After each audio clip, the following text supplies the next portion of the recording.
সরকারই খুশি আছি। পানীয় জলের আছে, সমস্যা আছে, ড্রেনেজ সমস্যা আছে। এখানে সেফ, এই অঞ্চলে, আমি বাইরের কথা বলবো না, এই অঞ্চলে নিঃসন্দেহে সেফ। এটা ইউপি নেই যেখানে বারবার মহিলা বাইরে ঘর থেকে বাইরে হতে পারে না। কলকাতা এখানে রাত্রি 2টোর সময় মহিলা বাইরে ঘুরতে পারে। আপাতত কোনো বিকল্প রাস্তা নেই, আপাতত একেই এখন সবাই চাইছে। অনেক কিছু তো বলছে, কিছু তো করছে না। যে সরকার আসছে বলছে ভাই এটা করবো এটা করবো, কিন্তু কিছু করছে না।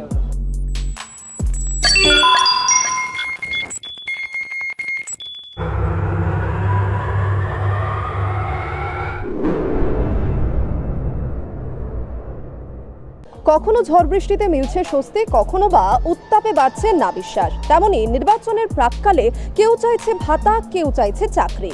আর সেই আবহেই আজকে আমরা উপস্থিত হয়েছি কসবা এলাকায়। নির্বাচনের হাওয়ায় জনতার পক্ষ কোন দিকে, দেখব সেটা। এলাকায় গত 5 বছরে কতটা উন্নয়ন হলো?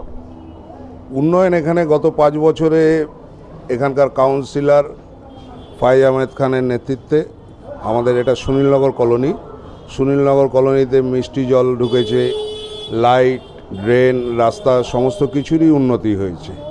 আগে যেটা ছিল না, মানে 2011 সালের আগে যে 34 বছর, সেই সময় আমাদের এই সুনীলনগর কলোনির অবস্থা অত্যন্ত খারাপ ছিল। জল জমার সমস্যা ছিল, পিকনিক গার্ডেন রোডে জল জমার সমস্যা ছিল।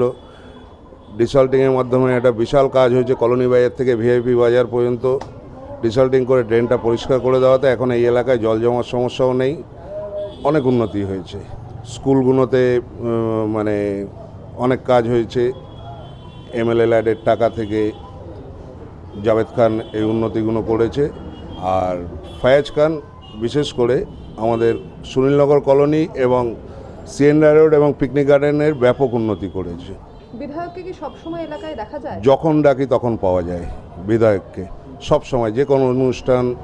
এই তো যেরকম আমাদের গত রবিবার এখানে একটা বাচ্চারা খেলার অনুষ্ঠান করেছিল, ডেকেছেন, এসেছেন উনি, কাউন্সিলর এসছে, সবসময় পাওয়া যায় যখন। আর ওনার অফিসে তো সবার জন্য অবারিত দ্বার, মানে কোনো পার্টি পলিটিক্স দেখা হয় না, যার যে কাজ যখন খুশি, যেন রেসিডেন্সিয়াল বলুন, তারপরে স্বাস্থ্যের জন্য সার্টিফিকেট, সব সময় যে কেউ যাচ্ছে যখন খুশি নিয়ে চলে আসছে। এলাকায় নিরাপত্তা কতটা জোরদার হয়েছে 5 বছরে? বললে অনেকই জোরদার হয়েছে, অনেক জোরদার হয়েছে। আমাদের দিদি থাকলে জোরদার না হয় এরকম কোনো হতেই পারে না। এলাকার উন্নতি হয়েছে, রাস্তাঘাট 200% হয়েছে। এটা আমার না, আমি পুরো আমাম থেকে জিজ্ঞেস করতে পারবেন। জাভেদ খান যা দাদা আছে, তিনি অনেক কাজ করেছে, ফ্যাজ ভাই অনেক কাজ করেছে। না, ভাটা একটা আছে যা জেনে, যে আমাদের মহিলা যা আছে ওদের জন্য ভালো, চাকরি হলে আর ভালো।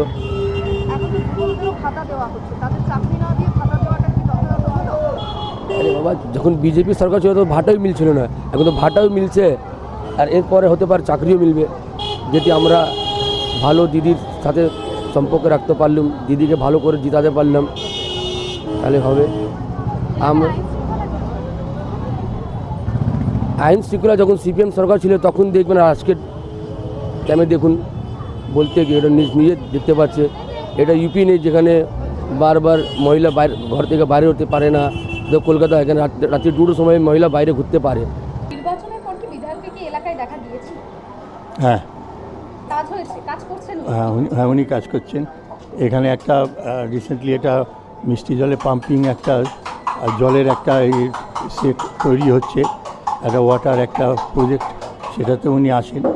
উনি সব কাজে এখানে আমরা দেখি না তা না, না দেখাটা বললে ভুল বলা হবে। যে কোনো সাংস্কৃতিক অনুষ্ঠান বলুন, যে কোনো দুর্গাপুজো অনুষ্ঠান বলুন, এবং যে কোনো এই প্রচারমূলক কাজে বা যে কোনো রকম উন্নয়নমূলক কাজে ওনাকে পাওয়া যায় এখানে। এলাকা সেফ কতটা, মেয়েদের ক্ষেত্রে বলুন বা সবার ক্ষেত্রে?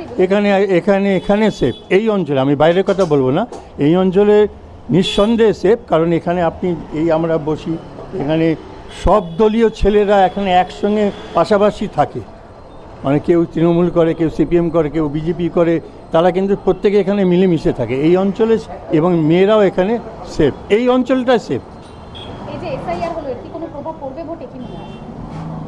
কিছুটা পড়বে। নিঃসন্দেহে এখানে কিছু তো ভোট যারা অনেকে বাদ গেছে নিয়ে গেছেন, এবার সেখানে অনেকে দেখা গেছে কিছুটা কম মার্জিনে জিতেছে। হ্যাঁ, সেক্ষেত্রে হয়তো কিছুটা প্রভাব পড়তে পারে। গোটা রাজ্য জুড়ে এসআইআর হলো, এই হ্যাঁ। এলাকাতে এসআইআর এর প্রভাব কি পড়লো, আর সেই সময় বিধায়কের থেকে কতটা সাহায্য পাওয়া গেল, সাধারণ মানুষ কতটা উপকৃত হলো?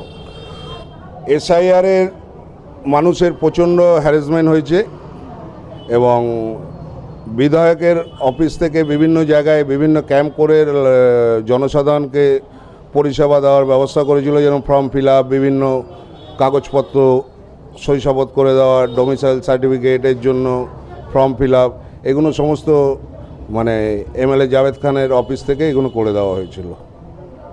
এসআইআর এর যে তালিকা, সেখানে কি এই এলাকায় বিচারাধীন কোনো ভোটারের নাম এখনো পর্যন্ত রয়েছে? হ্যাঁ, বিচারাধীন নয়। যেরকম আমি বলতে পারি, আমার কলোনিতে 96 পার্টে 24 জন বিচারাধীন এখনও রয়েছে। তা আজকে সকালবেলা খবরে দেখলাম যে কাল মধ্যরাতে লিস্ট ঘোষণা করা হয়েছে, এখনও আমরা দেখতে পাচ্ছি না, কারণ নির্বাচন কমিশনের ওয়েবসাইটে গেলে পরে ওটা এখনও খুলছে না ঠিক মতো, কেন জানি না এটা হচ্ছে। কিন্তু বিচারাধীন এরা অত্যন্ত উদ্বেগের মধ্যে রয়েছে যে তাদের নাম থাকবে কি থাকবে না। বিভিন্ন সময় বিভিন্ন কাগজ যত রকম চেয়েছে সব দেওয়ার পরেও তাদের হ্যারেস হতে হচ্ছে। কি চাইছেন, এই সরকার থেকে কি এইভাবে নারীদের পাশে দাঁড়াক ভাতা দিয়ে? না, এ আসছে, মোদি আসছে, তাই ভালো হবে। মানে কোন দিকের পরিবর্তন চান, মানে নিরাপত্তার দিক নাকি বিভিন্ন ধরনের? দেখুন, দিদি দিচ্ছে সেটা বলবো ভালো, মোদি এলে আরো ভালো হবে। সরকারি কি খুশি নাকি পরিবর্তন চাইছেন? একটু পাল্টানো দরকার।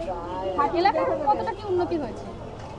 কিছু তো দেখছি না, কিছু তো দেখতে পাচ্ছি না, যে একই আরো সবজির দাম বাড়ছে, আনাজের দাম বাড়ছে, মাছের দাম বাড়ছে, তেলের দাম বাড়ছে, সবই তো বাড়ছে, কিছু কমছে? কিছুই কমছে না। এই যে গ্যাসের দাম বাড়লো, হ্যাঁ, তাহলে বলো, সব বাড়ছে, লোকের তো মাইনা পাচ্ছে না, চাকরি নেই, অনেক কিছু। এই যে বিভিন্ন ভাতা শুরু হয়েছে, এটা চান নাকি চাকরি, কোনটা ভালো? চাকরিটা ভালো না, চাকরিটা ভালো। আর গোটা এলাকায় নারী নিরাপত্তা কতটা জোরদার রয়েছে, কতটা শক্ত বলে মনে হচ্ছে? নারী নিরাপত্তার দিক থেকে আমার মনে হয় সারা কলকাতা কেন পশ্চিমবঙ্গের মধ্যে 1 নম্বর স্থান, 66 নম্বর ওয়ার্ড এবং কসবা বিধানসভা কেন্দ্র নারী নিরাপত্তায়। রাতের বেলা অবাধে চলাচল? অবাধে চলা যায় অবশ্যই। রাতে 1টা, 1:30, 2টো যখন খুশি এখানে নারীরা বেরোতে পারে, ঘরে ফিরতে পারে কাজ থেকে। বিভিন্ন সেক্টর 5-5-এ যায়, এখানকার লোকেরা গাড়িতে করে আসে, নামিয়ে দিয়ে যায়, কোনো রকম অসুবিধা নেই এখানে। একদম। নারীদের কথা যখন আসলো, তাহলে এবার একটু আপনার কাছে যাই। রাজ্য সরকারের যে সমস্ত ভাতা, লক্ষ্মী ভাণ্ডার পাচ্ছেন? হ্যাঁ, লক্ষ্মী ভাণ্ডার দিচ্ছে, বিধবা ভাতা দিচ্ছে, বয়স্ক ভাতা দিচ্ছে, তারপর হ্যাঁ স্বাস্থ্য সাথী দিচ্ছে, হ্যাঁ যুব সাথী দিচ্ছে। তাতে পরিবারের উপকার হচ্ছে? হ্যাঁ, সবার যারা ঘরে থাকে তাদেরও উপকার হচ্ছে। এই মাসে তো 1,500 টাকা করে দিচ্ছে। ঠিক আছে, কিন্তু রাজ্যে তো চাকরি নেই। চাকরি তো দিচ্ছে না, কেউ কোনো দলেই চাকরি দিচ্ছে না। সিপিএম থাকতেও তখন চাকরি দেয়নি। নতুন সরকার আসলে বলছে চাকরি দেওয়া হবে। না, এটা না, চাকরি দেবে না আমাদের। ওটা হচ্ছে আমাদের মুখের জয় করতে চাইছে, আমরা ওটা চাই না। বর্তমান শাসক দলই ভরসা? হ্যাঁ হ্যাঁ হ্যাঁ, আমরা ওইটাই চাই, যেটা আছে আমাদের সেটাই আমরা চাই, দিদিকেই আমরা চাই। আমরা যেমন নারী, তুমি একটা মেয়ে নারী, এরকমই আমরা চাই। 5 বছর আগে যখন বিধায়ক নির্বাচিত হলেন, তখন যা যা প্রতিশ্রুতি দেওয়া হয়েছিল, তার মধ্যে কতটা পূরণ হয়েছে, কতটা বাদ রয়ে গেল? না, কিছুই করেনি, বলতে গেলে খারাপভাবে, কিন্তু কিছুই করেনি, প্রকল্পের কিছুই উনি করেননি। আজকে 35 বছর ধরে উনি বিধায়ক থেকে, এমএলএ থেকে সব কিছুই ছিল, কিন্তু কিছুই করেনি। বিভিন্ন যে প্রকল্প শুরু হয়েছে, সেটা নাকি চাকরি চান, মানে বিভিন্ন ভাতা? আগে চাকরি, আগে বেকার সমস্যার সমাধান করতে হবে, বেকার সমস্যার সমাধান করতে হবে। চাকরি দিয়ে কোনো মানে ওই ভাতা দিয়ে আজকে লক্ষ্মী ভাণ্ডার, এই ভাণ্ডার দিয়ে লাভ হবে না। আজকে আমার ঘরে আমার মেয়েটা আজকে শিক্ষিত হয়ে রয়েছে, চাকরি পাচ্ছে না। আগে চাকরি দরকার, তাই না? আগে চাকরি দরকার। একটা আগামী প্রজন্মের ভবিষ্যৎকে চিন্তা করতে হলে আগে চাকরি দিতে হবে। আজকে চাকরি বাংলায় বলতে কিছুই নেই। আজকে বাংলার সমস্ত ছেলেমেয়েরা চলে যাচ্ছে বাইরে। কেন যাবে বলুন? আজকে বাংলার ছেলেমেয়েরা কেন বাইরে যাবে? আজকে বাংলায় কোনো শিল্প বলতে কিছু নেই।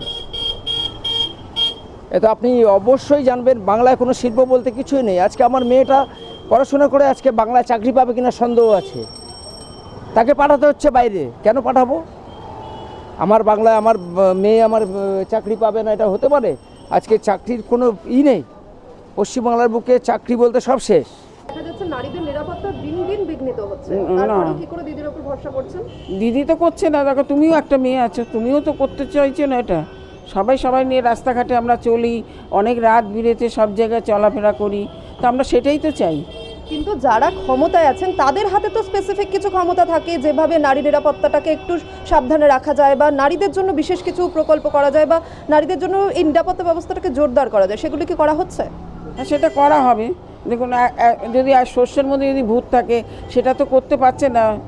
আমরা যেটা চেষ্টা করছি তার মধ্যে আরেকজন শস্যের মধ্যে যদি ভূত ঢুকে যায়, সেটা কি করে করবে বলুন? কিন্তু আমাদের দেখা যাচ্ছে যে নারী নিরাপত্তার বদলে কিন্তু যখন ধর্ষণ হচ্ছে সেই পরিবারকে ক্ষতিপূরণ দেওয়া হচ্ছে, সেটা কি যথাযথ? না, টাকা দেওয়াটা যথাযথ মনে হচ্ছে একটা না, ধর্ষণের না, না, পরিপ্রেক্ষিতে? না, না। তাহলে সরকার থেকে কি চাইছেন মেয়েদের জন্য? মেয়েদের জন্য আমরা ভালো চাইছি। নিরাপত্তা চাইছেন? হ্যাঁ। নতুন সরকারে ভরসা করতে চাইছেন একবার? না, আমরা ওইটা চাইছি না। ভোটের মঞ্চে এখন শেষ লড়াইয়ের প্রস্তুতি চলছে, কিন্তু এই কোলাহলের মাঝে শেষ কথা বলছে সাধারণ জনগণ। তাদের আশা, তাদের ভরসা, তাদের দাবি, তাদের বিভিন্ন প্রতিশ্রুতি পালন করবে কে? উত্তর কিন্তু মিলবে ব্যালট বক্সে।